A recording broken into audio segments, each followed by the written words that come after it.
ये कहानी पंजधेरा नाम के गांव में रहने वाली एक खूबसूरत लड़की की है जिसका नाम सारा था।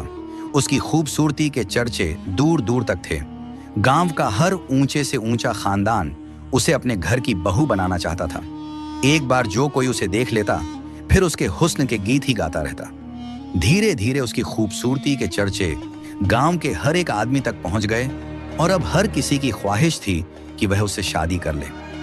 एक दिन कुछ लड़के गांव के एक पुराने पेड़ के पास बैठे हंसी मजाक कर रहे थे कि अचानक सारा का जिक्र छिड़ पड़ा और वे नौजवान आहें भरने लगे कि काश वे उसे अपनी बीवी बना सकते। उसी पेड़ पर एक जिन्न का बसेरा था।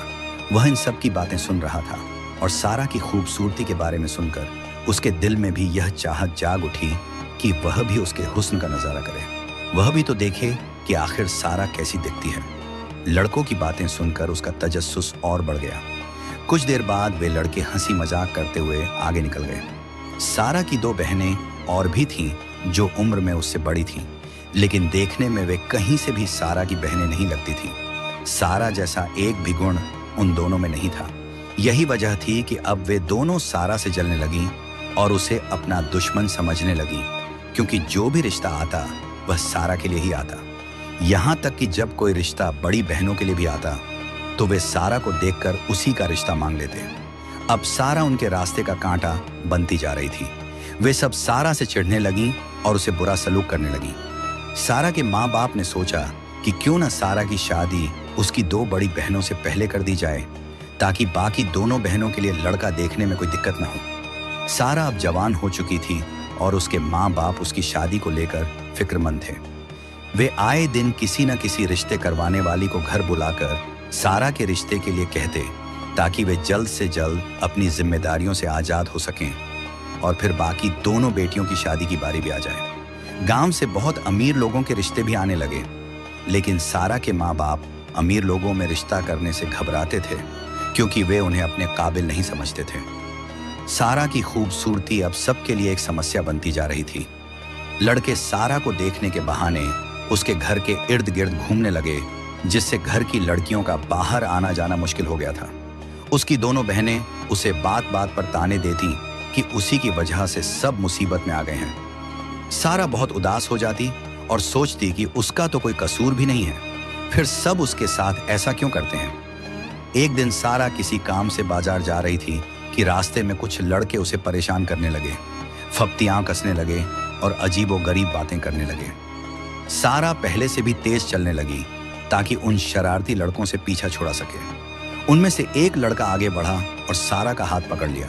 सारा बहुत घबरा गई और हाथ छुड़ाने की कोशिश करने लगी, लेकिन नाकाम रही।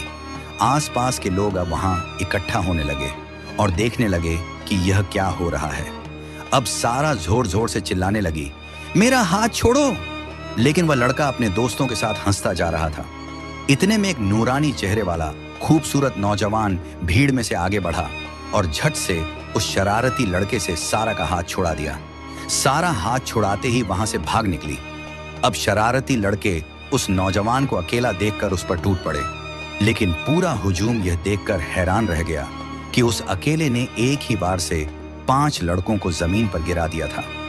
नौजवान को तगड़ा पाकर वे शरारती लड़के वहां से भाग निकले। अगले दिन पड़ोस की खाला सारा के घर चली गई और उसके माँ बाप को सब बता दिया जो उस दिन रास्ते में हुआ था। उन्होंने यह भी बताया कि किस तरह उस अकेले लड़के ने 5 शरारती लड़कों को सबक सिखाया और उन्हें दुम दबाकर भागने पर मजबूर कर दिया। सारा सोचने लगी, मुझे तो लगा था कि वे सब लड़के मिलकर उसका हाल ही बुरा कर देंगे। चलो अच्छा हुआ, भलाई करने वाले के साथ भला हो गया। खाला के जाने के बाद सारा को घर से खूब डांट पड़ी और उसे कहा गया कि अब वह घर से कम निकले। सारा उदास होकर अपने कमरे में चली गई और खिड़की के पास जाकर बैठ गई, जो बाहर गली में खुलती थी। वह उदासी भरी निगाहों से बाहर आते जाते लोगों को देखने लगी। इसी बीच अचानक उसकी खिड़की के सामने एक लड़का आकर खड़ा हो गया। सारा उसे देखकर हैरान रह गई। यह तो वही लड़का था। वह घबरा गई कि अगर किसी ने देख लिया तो बड़ा बवाल हो जाएगा। आज ही तो उसने सबको परेशानी में डाल दिया था। वह तुरंत वहां से उठकर जाने लगी। तभी उस लड़के ने उसका नाम पुकारा, सारा। सारा तुरंत रुकी और पूछा, आप मेरा नाम कैसे जानते हैं? लड़के ने मुस्कुराकर कहा, इस गांव में ऐसा कौन होगा जो सारा का नाम न जानता हो। सारा ताज्जुब भरी निगाहों से उसे देखती जा रही थी। उसका चेहरा पुरकशिश और नूरानी था, जिससे सारा की नजरें हटाने का दिल ही नहीं कर रहा था। सारा ने पूछा, आप मेरे घर क्यों आ गए हो? यह ठीक बात नहीं है। मैं आपको एक अच्छा इंसान समझ रही थी और आपने भी वही कर दिखाया जो दूसरे लड़के करते हैं।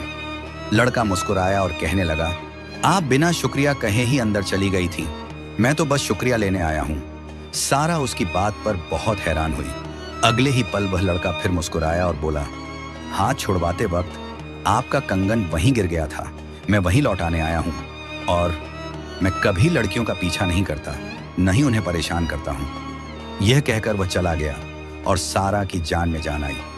उसे लगा था कि अब वह लड़का भी उसे परेशान करेगा, लेकिन शुक्र है वह एक अच्छा इंसान निकला। सारा ने खिड़की बंद की और अंदर चली गई। पूरा दिन उस लड़के का चेहरा सारा की आंखों में घूमता रहा और उसकी बातें उसके कानों में गूंजती रहीं। वह उसके ख्यालों को झटकने की कोशिश करती, लेकिन न जाने कब फिर से उसके ख्यालों में खो जाती।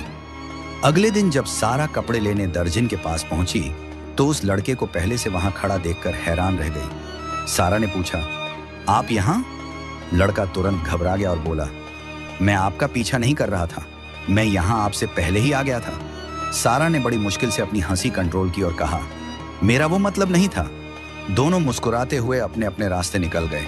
कपड़े लेकर सारा जल्दी से घर पहुंची, क्योंकि आज उसे लड़के वाले देखने आ रहे थे और उसे तैयार भी होना था। घर पहुंचते ही वह जल्दी से तैयार हुई और मेहमानों का इंतजार करने लगी। जैसे ही मेहमान आए, सारा खाने पीने का सामान लेकर उनके सामने गई, लेकिन सामने बैठे शख्स को देखकर हैरान रह गई। यह मेरा रिश्ता लेकर आया है? सारा ने ताज्जुब से सोचा। सारा के सामने उसके पिता की उम्र का एक हट्टा कट्टा आदमी बैठा था, जो काफी अमीर लग रहा था। उसके साथ 3 छोटी बच्चियां भी थीं। मेहमानों के जाने के बाद अम्मा अब्बा आपस में बात करने लगे, क्या करें, हम तो थक गए हैं। हमारी सारा के लिए कोई ढंग का लड़का ही नहीं मिल रहा। ये आदमी है तो बहुत अमीर और हमारी सारा के लिए ख्वाहिशमंद भी है, पर इसकी उम्र कुछ ज्यादा ही है। सारा तो अभी बहुत छोटी है। अम्मा बोली, उसकी 2 बहनें और भी हैं और मुझे डर है कि कहीं वे सारा की वजह से मुसीबत में ना पड़ जाएं। वे दोनों बहुत परेशान थे। सारा यह सब सुनकर रोने लगी और फिर से खिड़की के पास जाकर बैठ गई। उसके दिमाग में फिर उसी लड़के का ख्याल आने लगा। उसका दिल चाहा कि इस वक्त वह उसके पास आ जाए और वह उससे बातें करे, ताकि उसके दिल का बोझ हल्का हो सके। सारा ने सोचा, न जाने क्या बात है उस लड़के में कि उसकी तरफ एक अजीब सी कशिश महसूस होती है। अभी वह यही सोच रही थी कि अचानक वही लड़का उसकी खिड़की के पास आकर खड़ा हो गया। सारा घबरा गई। ये कैसे हुआ? मैं अभी इसके बारे में सोच ही रही थी और यह अचानक यहां आ गया। लड़के ने पूछा, आप उदास हैं? सारा की आंखों से आंसू बहने लगे। वह कुछ बोल न सकी और खिड़की बंद करके कमरे में भाग गई। कमरे में जाकर वह खूब रोई। जैसे ही वह थोड़ी देर के लिए खामोश हुई, उसे अम्मा अब्बा के कमरे से किसी के बात करने की आवाज आने लगी। वह बाहर निकली, यह देखने की घर में कौन मेहमान आया है, लेकिन देखकर हैरान रह गई। यह तो वही लड़का है, पर यह घर के अंदर कैसे आया और अम्मा अब्बा इससे इतनी अच्छी तरह बातें क्यों कर रहे हैं, जैसे इसे पहले से जानते हो? आखिर चल क्या रहा है? सारा उलझन में अपने कमरे में गई और अब्बा से पूछा, अब्बा ये कौन है? अब्बा हंसते हुए बोले, ये मेरा दोस्त है। कुछ दिन पहले रास्ते में मिला था और सामान उठाने में मेरी मदद भी की थी। कुछ दिन पहले ही यह इस गांव में रहने आया है। जाओ इसके लिए कुछ खाने को ले आओ। सारा गई और ताजा रोटियां बनाकर सब्जी के साथ ले आई। लड़के ने पेट भरकर खाना खाया और अब्बा से इजाजत लेकर चला गया। उसके जाने के बाद सारा ने अब्बा को कहते सुना, झफर बहुत अच्छा और नेक दिल लड़का है। काश ये हमारी सारा से शादी कर ले और हमारी भी मुश्किलें आसान हो जाएं। सारा को यह बात सुनकर अजीब सी राहत मिली, जैसे किसी ने उसके दिल की बात कह दी हो। अचानक उसे सब कुछ ठीक होता हुआ दिखने लगा। उसे उम्मीद की एक किरण नजर आई और उसका दिल खुशी महसूस करने लगा। सुबह जब सारा अम्मा की दवाइयां लेकर घर वापस आ रही थी, तो उसका सामना फिर झफर से हुआ। दोनों की आंखों में एक दूसरे को देखकर चमक सी आ गई थी। वे दोनों एक साथ बहुत प्यारे लग रहे थे, जैसे कि एक दूसरे के लिए ही बने हों। बातें करते करते उन्हें पता ही नहीं चला कि वे कब उस पुराने दरख्त के पास पहुंच गए। फिर कुछ देर सांस लेने के लिए वे उसी दरख्त के पास बैठ गए और बातें करने लगे। सारा को उसके साथ वक्त बिताने में बहुत मजा आ रहा था। वह जफर की बातें सुनने में मगन थी और सोच रही थी कि जफर कितनी अच्छी बातें करता है और वह बाकी सब लड़कों से कितना अलग है। बातों बातों में जफर ने सारा से कहा, लोग तुम्हारे बारे में जो कहते थे सच ही कहते थे। तुम हद से ज्यादा खूबसूरत हो और उससे भी अच्छा तुम्हारा दिल है। सारा जैसे यही सुनने को बेताब थी। ये सुनते ही उसकी आंखों में चमक आ गई। सारा ने हिम्मत जुटाकर जफर को बताया कि अब्बा उसके बारे में क्या कह रहे थे। जफर हंसने लगा। काश ये मुमकिन होता। सारा ने हैरानी से पूछा, ये मुमकिन क्यों नहीं? क्या मैं इतनी बुरी हूं? जफर ने मुस्कुराकर कहा, मैं तुमसे बहुत बड़ा हूं। सारा ने पूछा, कितना बड़ा? जफर ने जवाब दिया, 900 साल। सारा जोर जोर से हंसने लगी। उस दिन के बाद सारा पर जैसे जफर का जादू ही चल गया हो। वह दिन रात उसका चेहरा देखने के बहाने ढूंढती और जब मिलता तो पुराने दरख्त के नीचे बैठकर उससे घंटों घंटों बातें करती रहती। जफर के साथ वक्त कैसे बीत जाता उसे पता ही न चलता। सारा इतनी खुश पहले कभी न थी। उसका यकीन था कि जफर ही उसकी मुश्किलों का हल है। उसके आने से सब कुछ आसान लगने लगा था और सब अच्छा महसूस होने लगा था। सारा का जब भी जफर से मिलने का दिल करता तो वह उसी पुराने दरख्त के पास पहुंच जाती और वहां उसकी जफर से मुलाकात हो जाती। जफर को भी आदत होने लगी थी कि वह सारा के साथ वक्त बिताए। जफर भी सारा के पीछे दीवानों की तरह घूमने लगा। उसका घर आना जाना बढ़ गया। अम्मा अब्बा के साथ भी जफर के ताल्लुकात अच्छे हो गए।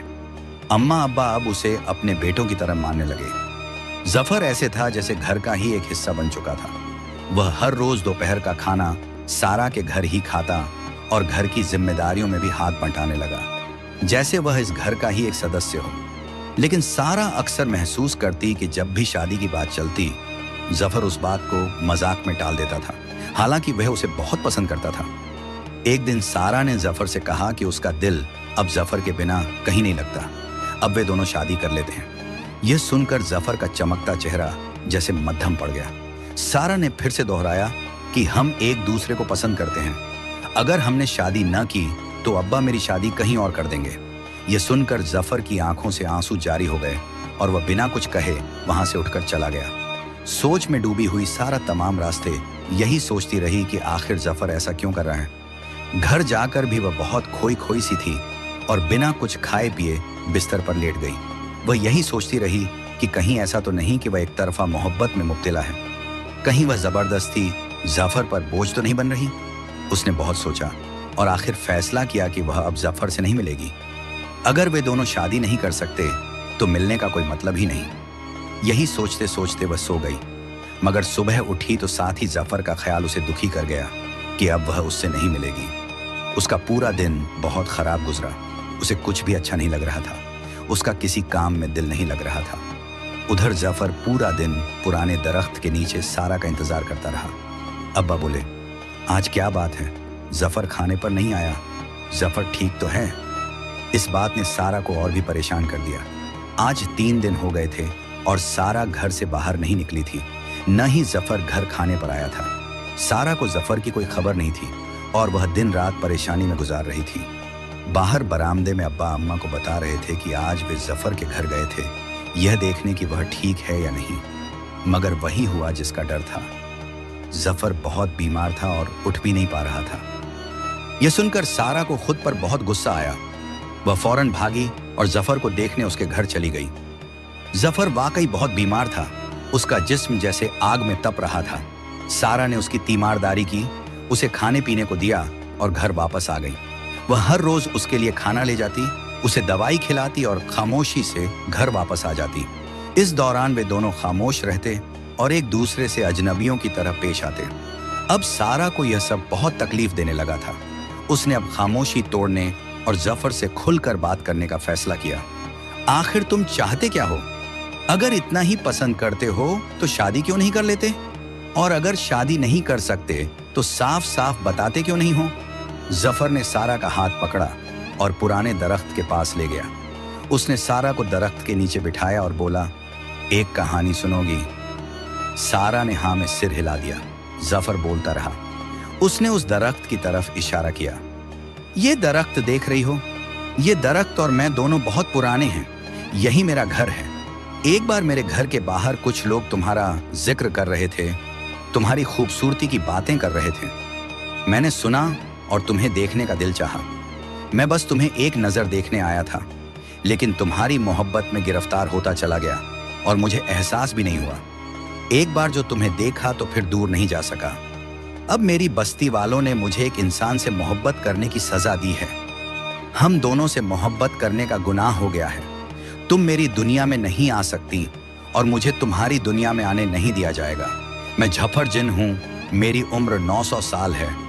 मैं इतना खुदगर्ज नहीं कि अपने दिल की खातिर तुम्हें तुम्हारी दुनिया से अलग कर दूं और वो जिंदगी जीने को कहूं जिसकी तुम हकदार नहीं। सारा हैरत भरी नजरों से झफर को देखती रही और फिर जोर जोर से हंसने लगी। फिर बोली, इंसान बहाना तो कोई अच्छा बनाता है। अगर तुम शादी नहीं कर सकते तो साफ बताओ। ये कहानी बनाने की जरूरत नहीं। मैं कभी भी खुद को तुम पर मुसल्लत नहीं करूंगी। हाँ, वो अलग बात है कि अगर तुमसे शादी ना हुई तो कभी शादी नहीं करूंगी, पर जबरदस्ती तुम पर बोझ नहीं बनूंगी। ये कहकर सारा उठी और जाने ही लगी थी कि किसी ठंडी बर्फ जैसे हाथ ने उसका हाथ पकड़ लिया। सारा ने मुड़कर देखा तो झफर अब अपनी असली हालत में खड़ा था। सारा फटी आंखों से देखती रह गई। उसे अपनी आंखों पर यकीन नहीं हो रहा था कि वो सब जो झफर ने कुछ देर पहले बताया था सच भी हो सकता है। सारा वहीं बेहोश हो गई और जब होश में आई तो अपने कमरे में थी। उसके सारे घर वाले उसके इर्द गिर्द जमा थे।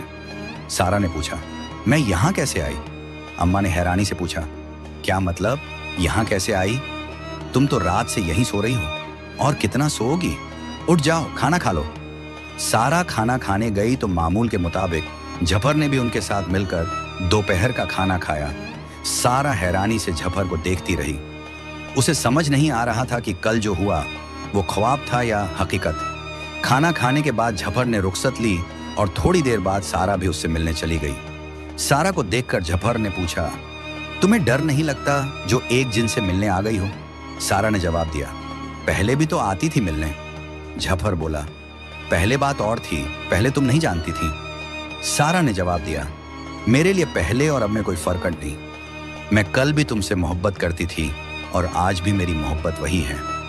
झफर इस बार हैरानी से सारा को देखता रहा। झफर पहली बार किसी ऐसे इंसान को देख रहा था जिसे उसे वहशत नहीं हो रही थी। मैं तुम्हें तकलीफ में नहीं देख सकता, झफर ने नरम आवाज में कहा। सारा ने मुस्कुराकर कहा, अब तो शायद मैं मर ही जाऊं, क्योंकि तुम्हारी जुदाई मुझे जीने कहां देगी। झफर ने कहा, पागल मत बनो सारा, तुम एक इंसान हो। सारा ने जवाब दिया, तो ये तुम्हें मेरी जिंदगी में आने से पहले सोचना चाहिए था। अब ये सब सोचने का वक्त नहीं। अगर तुम चाहते हो कि मैं जिंदा रहूं तो मुझसे शादी कर लो। अपनी दुनिया में ले जाओ या मेरी दुनिया में आ जाओ, दोनों ही मंजूर हैं। सारा की बातों ने झफर को गहरी सोच में डुबा दिया। सारा के बिना रहना झफर के लिए भी अब मुमकिन न था और इन दो मुख्तलिफ मखलूकात का साथ रहना भी तो मुमकिन नहीं था। दोनों में से किसी एक को अपनी दुनिया गंवानी होगी। झफर ने सोचा, अगर कुर्बानी देनी ही है तो मैं दूंगा, क्योंकि मोहब्बत का गुनाह भी मैंने ही किया है। सारा तो मासूम थी। झफर ने सारा की दो बड़ी बहनों की शादी किसी अच्छे घर में कराने का फैसला किया और एक बेटे की तरह शादी की तैयारियों में अब्बा अम्मा की मदद करने लगा। उसने दोनों बहनों के लिए अच्छे लड़के तलाश किए, जहाज दहेज इकट्ठा किया और शादी पर खर्च करने के लिए पैसों का इंतजाम किया। शादी से फारिग होकर झफर ने अब्बा अम्मा से सारा का हाथ मांग लिया। अब्बा अम्मा की दिली ख्वाहिश थी कि वे झफर को अपने दामाद के रूप में देखें। उन्होंने खुशी खुशी हाँ कर दी, लेकिन झफर ने उनके सामने एक ही शर्त रखी, शादी मैं 1 साल बाद करूंगा। मैं शहर जाकर कुछ बनना चाहता हूँ, अपनी शादी के इंतजाम खुद करना चाहता हूँ। तब तक आप सारा से अपनी अमानत के तौर पर महफूज रखें।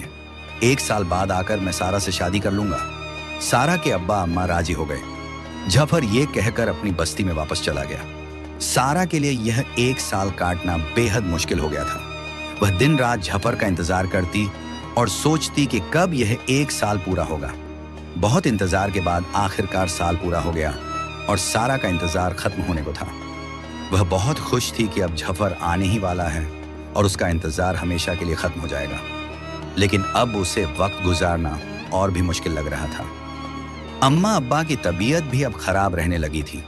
अब उन्हें दिन रात बस सारा की फिक्र थी कि अपनी जिंदगी में वे उसकी जिम्मेदारी पूरी कर लें।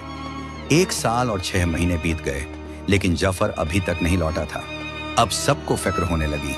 सारा को अब डर सताने लगा कि क्या होगा अगर जफर वापस ना आया तो। उधर अम्मा अब्बा के दिल में सवाल उठने लगे कि क्या जफर ने हमें धोखा दिया है। घर के हालात भी अब बहुत खराब होने लगे। अब्बा से अब काम पर भी नहीं जाया जाता था और न ही उनमें पहले जैसी मेहनत करने की ताकत बची थी। आखिरकार अम्मा अब्बा ने फैसला किया कि अब वे और इंतजार नहीं करेंगे और सारा की शादी किसी और से कर देंगे। वे अब और देर नहीं कर सकते थे। सारा ये सुनकर बहुत दुखी हुई। वह पुराने दरख्त के पास भागी और वहां जाकर बहुत रोई। फिर ऊंची आवाज में सवाल करने लगी, आखिर तुमने धोखा ही दिया ना मुझे? आखिर तुमने क्यों किया ये सब मेरे साथ?